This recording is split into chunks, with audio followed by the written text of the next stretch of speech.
Hello everyone. So today we're going to talk on the most basic topic and that is fever.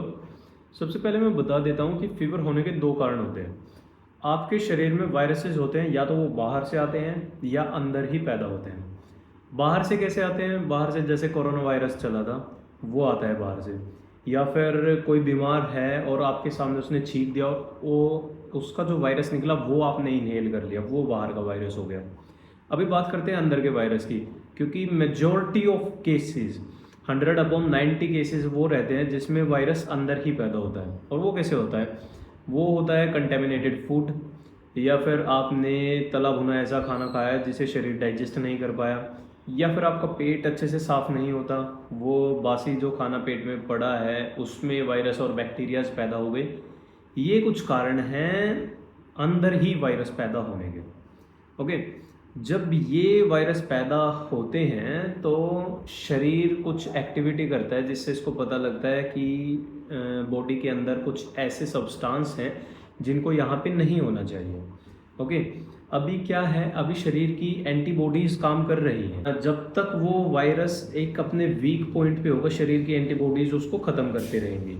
लेकिन एक point ऐसा आएगा कि आपके शरीर की सफाई नहीं हो पाएगी और वो जो वायरस है वो थोड़ा सा उग्र रूप ले लेगा, वो थोड़ा सा डेंजरस हो जाएगा।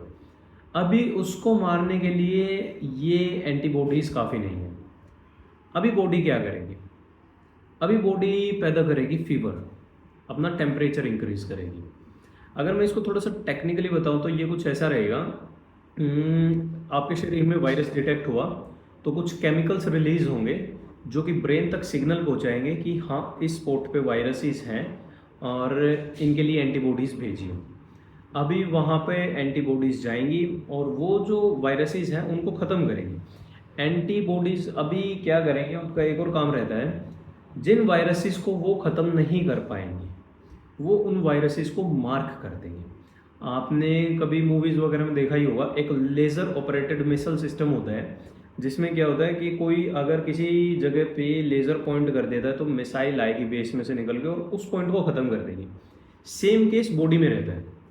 बॉडी में भी ऐसा ही होगा, एंटीबॉडीज जिसको ख़त्म कर देंगी उनको कर देंगी, लेकिन जो वायरसेस टाइम के साथ स्ट्रोंग हो चुके हैं उनको मार्क कर देंगी। अभी क्या होगा कि ब्रेन में सिग्नल गया है, एंटीबॉडीज उसको ख़त्म नहीं कर पाई हैं, तो ब्रेन शरीर को हीट करना शुरू कर देगा, टेम्परेचर इंक्रीज कर देगा, जिससे एंटीबॉडीज वाइट ब्लड सेल्स वे एक्टिव हो जाते हैं, काफ़ी ज़्यादा एक्टिव हो जाते हैं पहले के कंपैरिजन में। अभी वो बड़े से बड़े वायरस को ख़त्म कर सकते हैं। अभी एंटीबॉडीज़ ने वायरस को मार्क किया, शरीर का टेम्परेचर हाई हुआ, आपकी वाइट ब्लड सेल्स और एक्टिव हो गए हैं। अब वो आएंगे और उस वायरस को जड़ से ख़त्म कर देंगे। अभी इस प्रोसेस में टाइम लगता है। अगर वायरस थोड़ा सा कम पनपा है तो हो सकता है एक आध घंटे में ही ठीक हो जाए। अगर वायरस थोड़ा सा ज़्यादा पल चुका है तो हम ले सकते हैं एक दिन लग जाए या फिर 2 दिन भी लग जाते हैं। लेकिन प्रॉब्लम यहाँ पे आती है कि अभी जब तक एंटीबॉडीज़ खुद से ख़त्म कर रही हैं तो हमें पता नहीं लगेगा, लेकिन जब ये एंटीबॉडीज़ के लिए ओवर हो जाएगा, वो उनको नहीं ख़त्म कर पाएंगी और शरीर अपना टेम्परेचर राइज करेगा, तब हमें पता लगेगा हाँ, शरीर में कुछ गड़बड़ है। और जैसे ही वो टेम्परेचर राइज होता है हम ले लेते हैं टैबलेट्स। ये हम सबसे बड़ी गलती करते हैं। हमें टेम्परेचर राइज होते ही टैबलेट नहीं लेनी चाहिए, और वो इसलिए नहीं लेनी चाहिए कि आप अभी तो बॉडी ने अपना टेम्परेचर राइज किया, क्यों? वायरस को ख़त्म करने के लिए। आप उसको ही रोक देंगे। अभी जब बॉडी अपना टेम्परेचर ही नहीं बढ़ा पाएगी तो वो WBC या फिर और एंटीबॉडीज़ जो शरीर में पड़ी है वो कैसे एक्टिवली उस वायरस को ख़त्म करेंगे।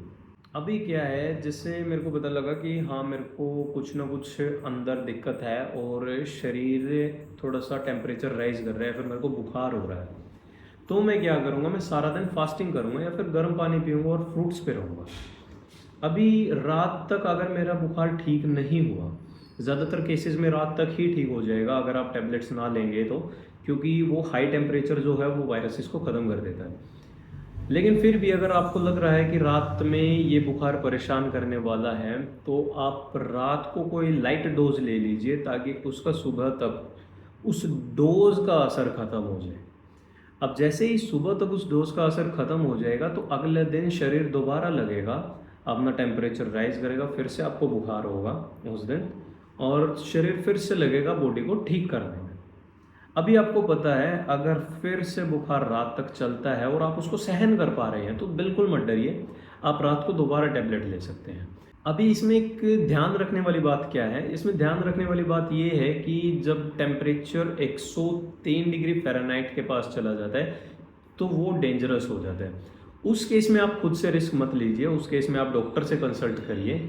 लेकिन जब तक टेम्परेचर आपकी हद में है, 99 है, 100 है या फिर 101 चला जाता है और अगर आप उसको सहन कर पा रहे हैं तो आप उसको खुद से ही ख़त्म करिए। और इसके फ़ायदे तो हैं, इसका फ़ायदा तो एक यही है, मैक्सिमम फीवर एक दिन में ही ख़त्म हो जाते हैं और अगली बार जब वैसा कोई वायरस आएगा तो शरीर उसको अपने आप ही टैकल कर लेगा, आपको फीवर नहीं होगा। लेकिन अगर आप दवाइयाँ लेके उसको दबा देंगे तो उसके डिसएडवांटेज मैं एक बता देता हूँ, जो कि मैक्सिमम लोग करते हैं और इसके कारण लोगों को क्रोनिक डिजीज़ हो जाते हैं, क्योंकि वो जो वायरस अंदर है उसको मरने से आपने रोक लिया है, आपने सिर्फ अपने फीवर को डाउन कर दिया है। फीवर का मतलब आपने सिर्फ सिम्टम को ख़त्म कर दिया है, ना कि बीमारी को। वो बीमारी अभी भी शरीर के अंदर ही है, समझ रहे हैं? और जब वो शरीर के अंदर है तो वो टाइम रहते बढ़ेगी और पावरफुल होगी। आपको अगली बार बुखार और ज़्यादा हाई टेम्परेचर पे आएगा उसको ख़त्म करने के लिए। बुखार 3-4 चांस देगा, अभी आया 2-3 महीने बाद फिर से आएगा जब वो वायरस और एक्टिव हो जाएगा। आप फिर से उसे टैबलेट से दबा देंगे तो वो 2-3 महीने बाद और हाई टेम्परेचर पे आएगा और फिर आप ज़्यादातर बीमार रहने लग जाएंगे। हो सकता है शरीर के अंग खराब होने शुरू हो जाए। इसी छोटे से पॉइंट से शुरू होती है क्रोनिक बीमारियां, जिन्हें आप टाइम रहते पहले ही सुधार सकते हैं। सो मैं आपको बता देता हूँ, जैसे ही आपको फीवर होता है या फिर आपको कुछ भी महसूस होता है शरीर में, फीवर होने से पहले ही शरीर में थकावट सी महसूस होने लग जाती है। हर किसी को पता लगता है कि आज मैं बीमार पड़ने वाला हूँ, लेकिन याद रखिए वो फीवर जो है वो बीमारी नहीं है, वो आपका शरीर आपके लिए मेडिसिन है। ओके, तो अभी हमें क्या करना है? हमें ये करना है, अगर आपके पास इनफ एनर्जी है, आप ज़्यादा वीक नहीं महसूस कर रहे हैं, तो आपको ऑन द स्पॉट फास्टिंग शुरू कर देनी चाहिए। आप या तो प्रॉपर फास्टिंग कर सकते हैं, अगर आपको फीवर अभी तक नहीं हुआ और आपको पता लग गया, आप सिर्फ पानी पे रह सकते हैं पूरा दिन।